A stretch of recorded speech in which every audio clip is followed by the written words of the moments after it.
저를 진정으로 사랑하시거든 오늘로라도 돌아와 주십시오. 밤에도 자지 않고 저는 형을 기다리고 있습니다. 유정. 천재라고 불렸던 이상과 그에 못지않게 뛰어난 소설가로 손꼽혔던 김유정은 절친한 사이였습니다. 이상의 실화라는 소설은 실제 이야기에 가깝다고 평가받는데 동경으로 떠난 이상에게 김유정이 보낸 편지가 바로 이것입니다.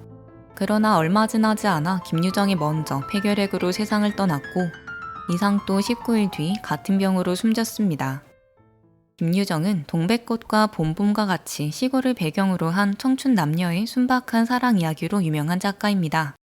금따는 콩밭이나 만무방처럼 비참한 시대를 다룰 때조차 해학과 풍자를 놓치지 않은 유쾌한 작가이기도 합니다. 그러나 김유정의 실제 삶은 폭력과 우울함으로 물들어 있었습니다. 김유정은 대대로 정승과 왕비를 배출한 명문가이자 만석군에 가까운 갑부였던 청풍 김씨 집안에서 태어났습니다. 그러나 부모님이 일찍 돌아가시고 나자 끔찍한 망난이었던 형이 집안의 주인이 되었고 그는 집안 사람들을 지옥 속으로 몰아넣었습니다. 그 충격으로 김유정은 고등학교 시절까지도 말을 더듬었고 성격은 어두웠으며 사람을 싫어했다고 합니다.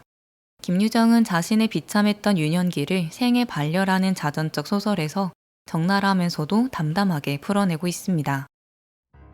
그는 어려서 양친을 다 여의었다.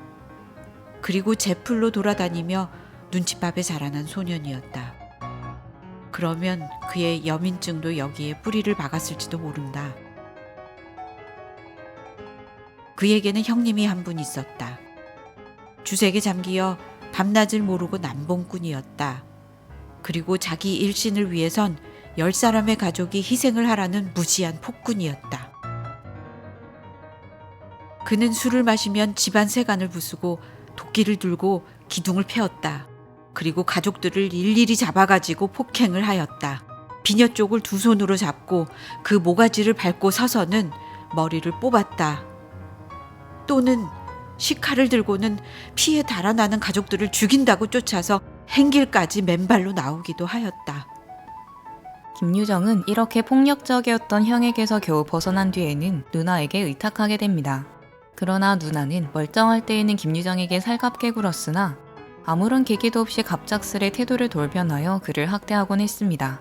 그럼에도 불구하고 일찍 세상을 떠난 어머니를 그리워하며 연상의 여성에 대한 집착이 있었던 김유정은 누나의 품에서 떠날 수 없었습니다. 이 시기에 만나게 된 여자가 후에 무형문화재로 인정받게 되는 명창이자 기생 박록주였습니다. 김유정은 목욕탕에서 나오는 박록주의 아련하고 슬퍼 보이는 모습에 한눈에 반하게 됩니다.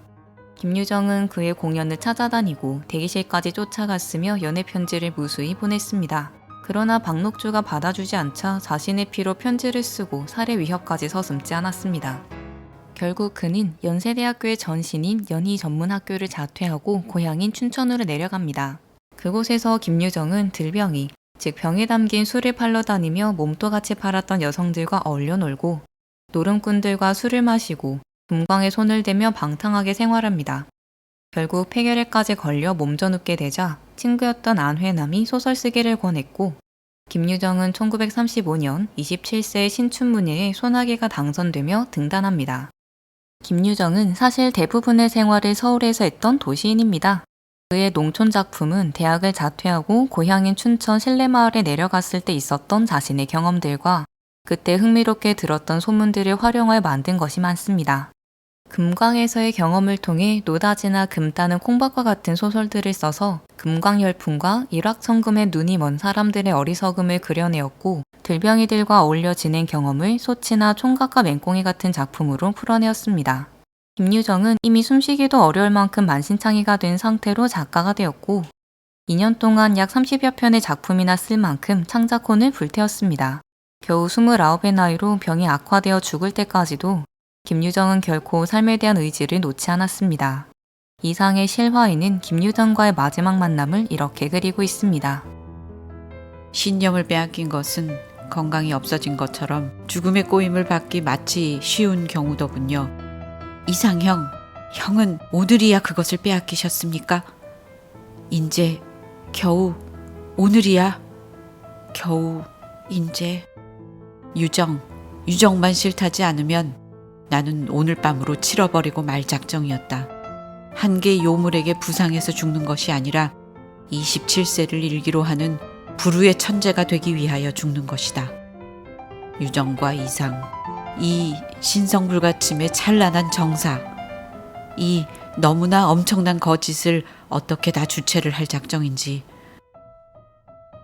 그렇지만 나는 임종할 때 유언까지도 거짓말을 해줄 결심입니다. 이것 좀 보십시오 하고 풀어헤치는 유정의 젖가슴은 초롱보다도 앙상하다. 그 앙상한 가슴이 부풀었다 구겼다 하면서 단말마의 호흡이 서글프다.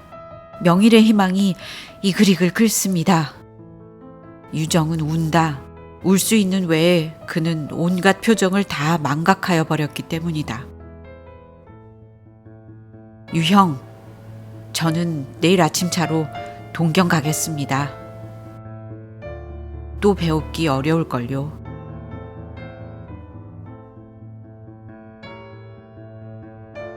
(12월 23일) 아침 나는 진보초 누옥 속에서 공복으로 하여 발열하였다. 발열로 하여 기침하면서 2벌 편지는 받았다.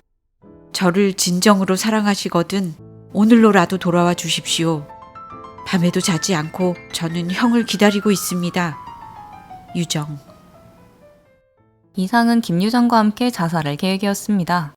여자에게 상처받고 세상에 굴복하여 죽는 것이 아니라 불우한 천재로서 세상에 남을 죽음을 맞이하기 위함이었습니다. 그러나 김유정은 죽음을 눈앞에 두고서도 희망을 말합니다. 그저 우는 것 외에 표정을 잊어버릴 정도로 괴로우면서도 삶을 놓지 않았습니다. 이런 그의 강인함은 다시는 비록 고통에 허덕일지라도 그의 작품은 유머러스하고 밝은 분위기 속에서 전개되도록 하였고 사람들의 탐욕과 더러운 내면을 있는 그대로 드러내면서도 해학과 풍자 그리고 인물들에 대한 따뜻한 연민의 시선을 가질 수 있게 하였을 것입니다.